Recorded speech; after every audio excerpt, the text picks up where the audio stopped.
All right, so I noticed as I was getting ready to open this, I don't know if it's like an omen or something, but my tape is ever so slightly biffed, as we like to call it. But that's okay. I'm sure it's going to be just fine. And I got to give Sony great credit. As I was opening up the last few things I've ordered from them, I've actually gotten really, really good packaging on all my boxes. So they've done a really good job of taking care of everything, which is awesome. I'm really, really excited they were able to help us out in that regard. So they do some good shipping when it matters the most. And since this is in the theme of the PlayStation 30th, I'm going to put the regular box up here out of view. Since they did the actual PlayStation 30th, the box is PlayStation 30. This looks very, very similar to my PlayStation 30th Anniversary Edition. Seems like all the boxing was like kind of done at the same time, the packaging and stuff. It looks really, really clean. And then there's a little slide tray here. So you just go ahead and slide it out. And another box. And just to show like the padding and stuff, like this is really, really, really thick, heavy duty. So, I mean, on top of the fact that they obviously packaged the hell out of the actual box itself, to go ahead and do it again like this is really, really refreshing. Breaking down boxes on the PlayStation 30th anniversary was a challenge, to say the least, because it was just so heavy duty. And I appreciate that. I would always pay extra. If there was a product, really anything I buy at this point of something like I want to keep, I'm not saying I'm going to keep the packaging on this, by the way, but like on any product that I'm going to keep, I wish companies would sell like premium packaging, because I would honestly pay for it. And I'm just talking about how it ships better so that it's cleaner, like I think that matters a ton. I really do. Inside you have a USB Type-C to Type-C cable. It does not include the cool little attachment that the 30th anniversary PlayStation has, but it does have the PlayStation 30 symbol on both ends. And then inside here, you have a box, and under the box is the user manual. It's got an interesting smell to it. Like a perfume type smell. It's interesting. I don't remember. I can't remember a piece of tech that had an interesting like odor to it. Maybe it's the gas they use to package it, like to do some shrink wrap or something. I'm not really sure. But okay, I'm trying to pull this off. And there you have it, right there. Look at that. Well, that looks really, really pretty. So got the user manual and the cable. I'll push these off to the side so we can focus on this. There we go, out of the way there. Okay. And there you can see it says PlayStation. It's a screen on it, and it's got the setting on how to turn it on and turn it off. And then, yeah, wow. All right, this is my first time actually holding one of these. I did not think I was going to get this, so I got to be honest, I haven't really watched any videos of anybody playing with it or talking about it. But it does say PlayStation 30th Anniversary across the back here. It's basically just a DualSense controller ripped in half. It's got the PlayStation logo here, which is really, really cool. And the volume button here. So they broke them out. Normally they'd be like down here on the controller. So they just spread them out. I like this. I think this is actually really, really nice feeling. And it looks like there's a user guide that you can like scan a QVC code if you want to like try to set this up. Which I don't know if I can set this up and you guys can watch it. I gotta look and see if I can do that. I assume this comes off somehow, right? This plastic piece. Well, obviously not the screen, but I mean, like, you're not gonna look through this forever, are you? Press and hold the power button, and then, oh, here it is. There's a little tab here. I'm looking around. That's the problem when I record these kind of in dark. There's a little tab here, and I'm like, there's got to be a way to pull this screen off where we can actually like look at it together. But yeah, that is, now you're going to probably see my phone hanging. And we got a cool PlayStation sticker. I'll just put that on the box for now. So let's go ahead and press the power button. Let's check it out. I don't know if it comes charged or not. Did it turn on? Press and hold it. Maybe I need to charge it before I can actually play it. There we go. There you can see it coming on right now. Insanely bright screen. Wow. Really, really, really pretty.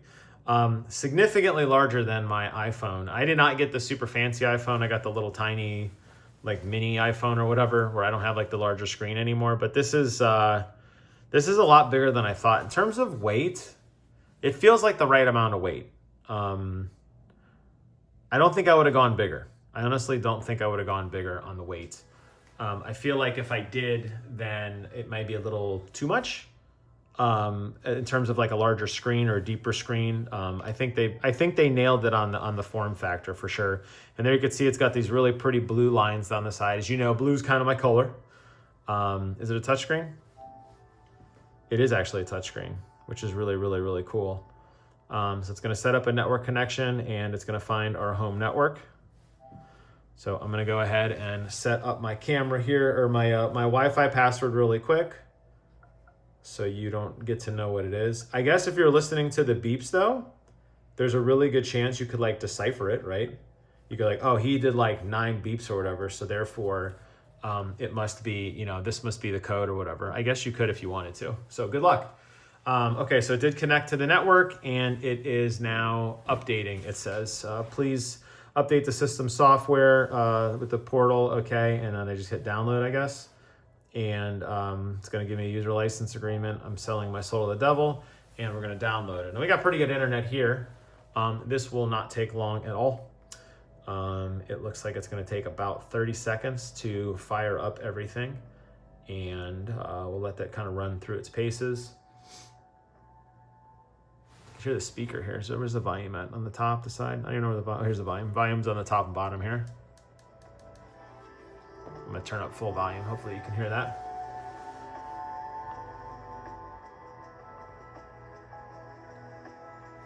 All right, so it's wrapping up the old update here, and I wonder if it has to do the traditional 15 reboots, maybe.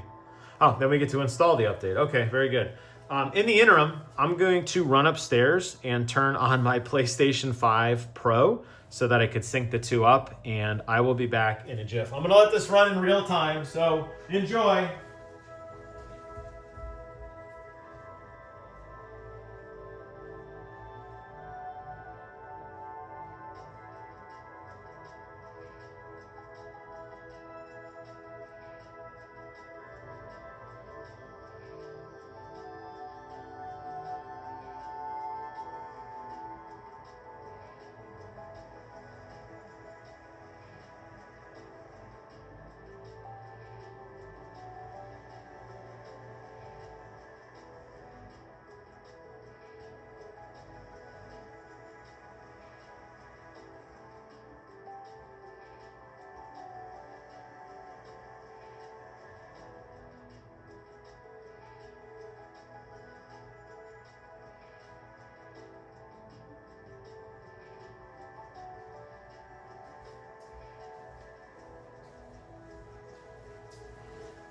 All right, so as this thing is continuing to install and I am back, it dawns on me that up until now, my PlayStation has always been one of those where like I turn it off when I'm not using it, right? So I basically say, okay, I am done for the day, turn off the console, completely hard power down and go to sleep.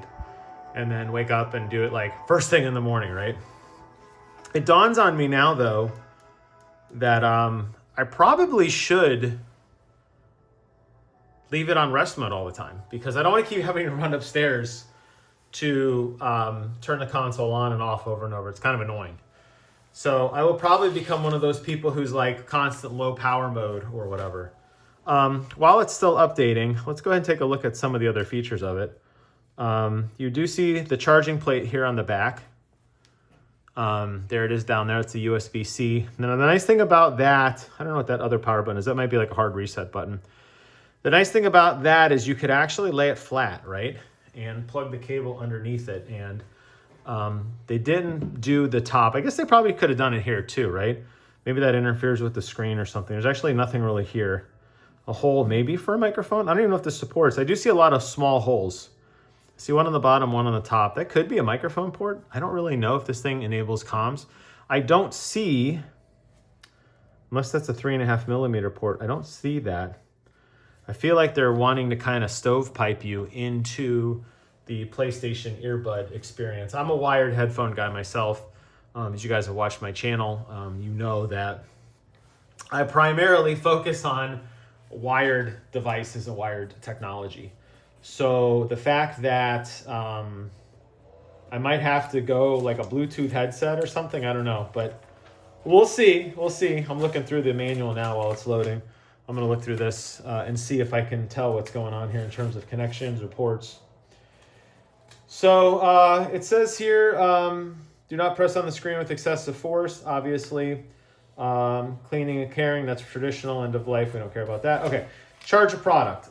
Connect your PlayStation 5 portable console using the USB cable when your console is connected or in the rest mode. And does it say how long it'll take here? Okay, it says the specs here say the charge time is 2 hours and 30 minutes. But it doesn't say how long it'll last, does it?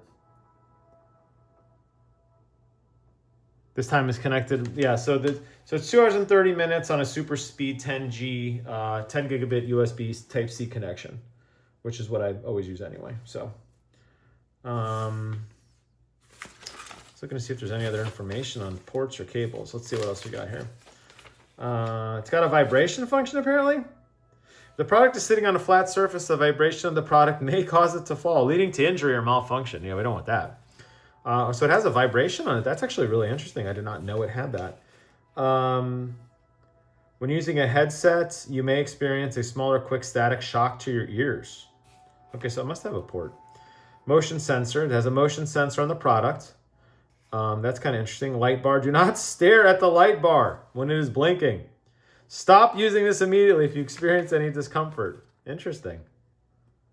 Is it not? This is the only light. I guess they just assume people who are buying this know what they're doing. This is like the worst manual in terms of like ports and connections. Like I would love to have seen a little bit more like guts on this.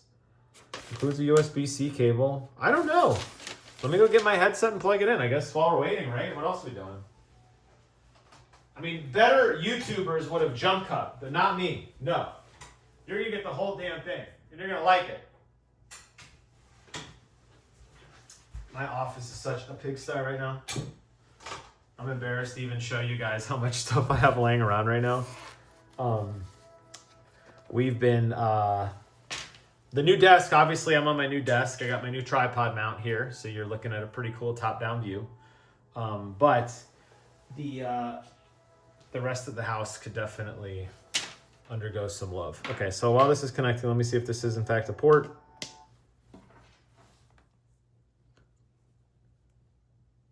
It is, okay, so that is actually a headphone port. The nice thing is you can have headphones while you're charging it, which is really nice. So this will work with a standard pair of headphones, assuming I can get it unplugged. And it's the standard tip ring sleeve. So TRS. Okay, so that's cool. I like that. All right, well, it is now restarting again, and we're gonna take a look at it together and look through some of the options and see what this thing is capable of. My PlayStation 5 is on upstairs, so I should be able to connect. I'm gonna see if I could lower the brightness on the screen. I see it's a little blurry here for you guys. I'm looking at my phone. I noticed on my last video, trying to get a quality recording of something is difficult, and I'm obviously pretty close to my camera mount here. So we'll have to see. Okay, we're gonna set up our internet connection again. Just kidding, we've already done that. We're gonna go ahead and connect to that. And it's gonna fire up. To sign in, scan the QR code. You can also sign on the PlayStation app by going to Settings, Console Management.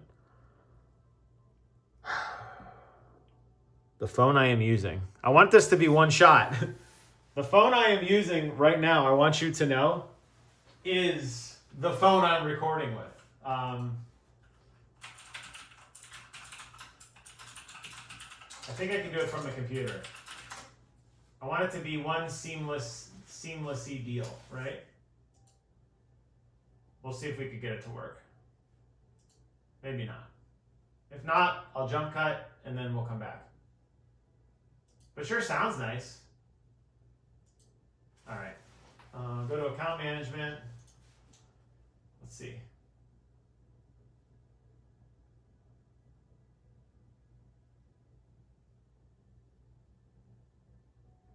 No.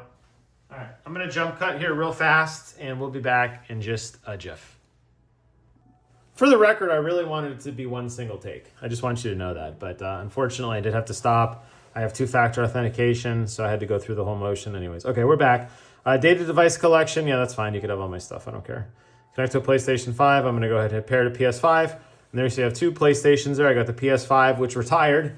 Right after that, the PS5 Pro, which I just signed on a few minutes ago, is ready to go. I'm going to go ahead and pair to that PS5 Pro. And verify you can connect to a PS5. Turn on your PS5 from the home screen. Go to setting, blah, blah, blah, blah, blah, blah, blah, blah. Yep, okay. We've done all this because we know remote play works. Because we have been playing PlayStation 5 Portable on my laptop for quite some time now. Quick menu. Go to the quick setting menu to easily change settings. Okay. Press the circle button or tap the outside right for a quick menu to close it. So it's got the PS5 head link, which I don't have. I just want to point out, is it going to let me actually change the setting? No, I was going to show you more, but it's going through like a demo. We definitely want to sign up for the PlayStation 5 Portable Remote Player Beta. We're going to go ahead and hit next there, and you're all ready to go, I think. Can I get into this thing? All right, so viewing angle. I know the camera is going to not look the same to you as it does to me. The viewing angle as I'm walking around the room is awesome. It looks really, really good. It is a very, very, very vibrant screen. I think the form factor and kind of being nestled inside of a PlayStation 5 really, a PlayStation 5, like a DualSense controller, really adds a lot of like aesthetic to it, which I really appreciate. You can see it did try to connect to my PlayStation 5, and it did. I'm going to go ahead and hit X, and we're going to portal into our PlayStation. This is definitely my PlayStation 5. So I'm trying to figure out, so this, everything you're looking at here, can I actually swipe? What is this? What are these things? I don't know what I'm doing. Touchscreen? Oh, it's supposed to be touchpad left and right. Obviously, you can't swipe through here, right? Because the PlayStation user interface doesn't understand that. I'm trying to figure out how to get to... There it is. Okay. I want to lower the brightness. I think that might help the saturation a little bit. Yeah, oh yeah, absolutely. All right, that's the dimmest brightness. Let's go ahead and go to the settings page together and take a look at this. Let me try to get my camera out of... Well, you're going to get a little bit of reflection. Sorry. You got network, system, to screen and brightness, controller, PlayStation device link, and the cloud streaming beta, which it looks like you have to actually enable that and turn that on, so we can try that out together, maybe.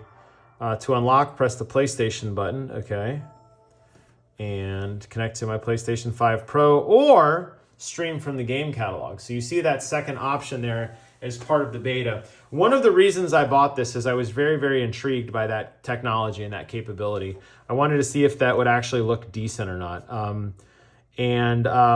Let's go ahead and pick a game that I'm like familiar with, that I actually know how it looks. So let's go ahead and pick like Doom Eternal, for example. And here you can see it pop up. It says Doom Eternal. It's got all the little info sheets here, and then I just hit stream, and it looks like it's going to try to connect. Now, I am at home on a pretty stable connection. This is obviously like inches away from my Eero, blasting about a gigabit down of internet. I wish it was a terabit, oh my God. About a gigabit down of Ethernet, so we're pretty quick here. But that is to say that this is probably the most optimal condition that I could ever have experiencing this game, because if I was playing this anywhere else, I obviously wouldn't have this kind of stable internet connection. So part of this is going to be like, can I take this elsewhere? Let me lower that volume just a little bit. Part of me is like, can I take this elsewhere remotely? Like when we go on a hotel vacation, or could I pair this to my phone to be able to connect to it? I don't know. Maybe I could, I don't know. But I'm curious to see how that works. But I thought the first initial test could obviously be just to try to connect it to a device. And let's go ahead and, does that zoom a little better? You can see the screen a little better there. Let's go ahead and press X to begin. I'm going to play flat because I want you to see the screen. Obviously, you're seeing the reflection of my phone. I'm not.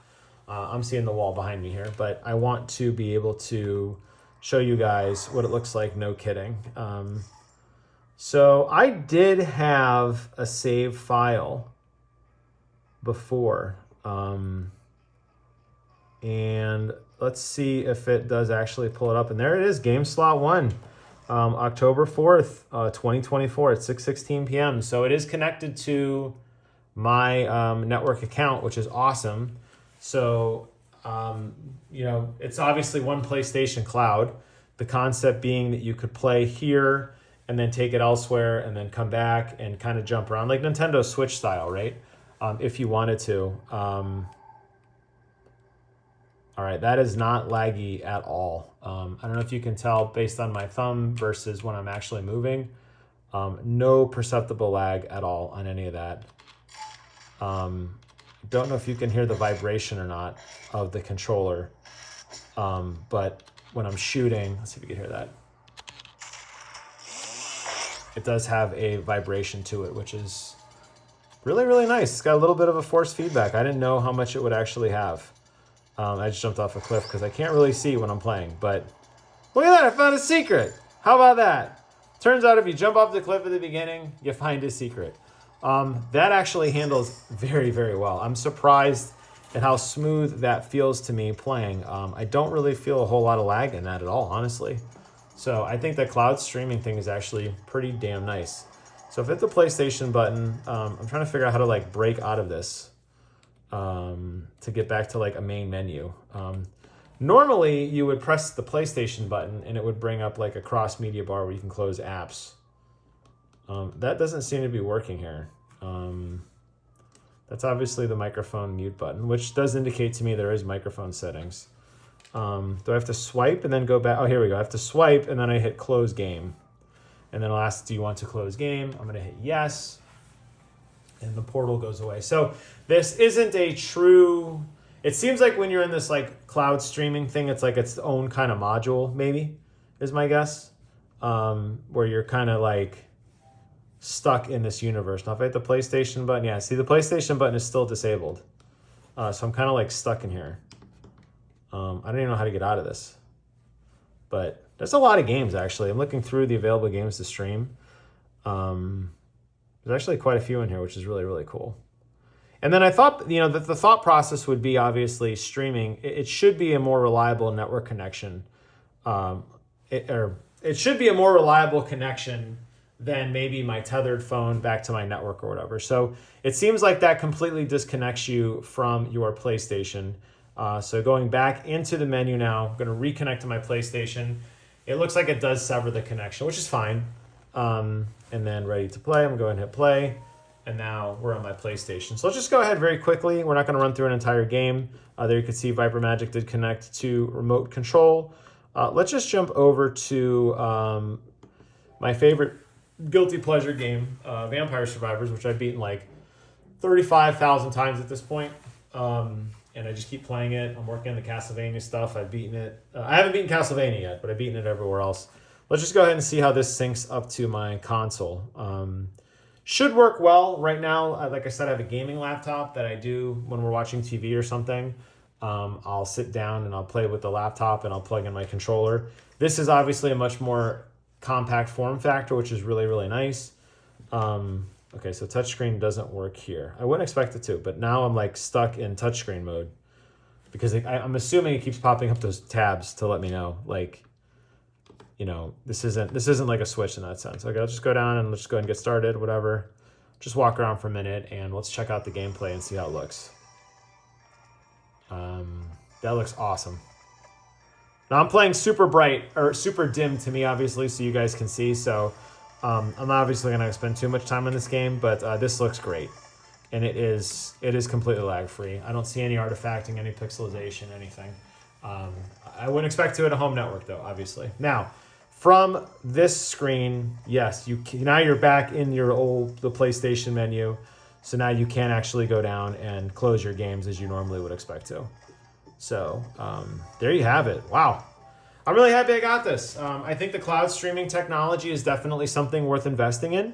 I'm curious to see where it goes. I love the aesthetic of the PlayStation 30th anniversary. As you know, my channel has really embraced the PlayStation culture significantly. I didn't even do my Xbox year in review because other than like 130 hours in Vampire Survivors, I didn't play my Xbox at all this year. I know Indiana Jones came out, and I will play that when it comes out on PlayStation next year, but especially with technology like this, being able to sit downstairs and play some games and just relax, or going out on the trip, going out on some of the trips I got playing here, and connecting remotely and getting either on my PlayStation to play my games or streaming some of the other ones is very, very appealing to me. So that'll wrap up this video. It's a pretty long one, but I wanted to go through its paces. I wanted to show you the box, the contents, the setup. Everything about this is amazing. These were back in stock, very, very limited time, and then they were gone, and then they're back, and then they're gone. I don't know if they're still around. I obviously am a little bit of a fanboy for the 30th anniversary edition, but I'm sure if you wanted a standard PlayStation Pro, maybe this convinced you. I don't know. Sound off in the comments below. If you have a PSP, what do you think about it? And if you don't, did this sway you? Thanks for watching, everyone. Hope you enjoy the content. Take care of yourselves. And until next time, I will see you guys on the other side. Bye-bye.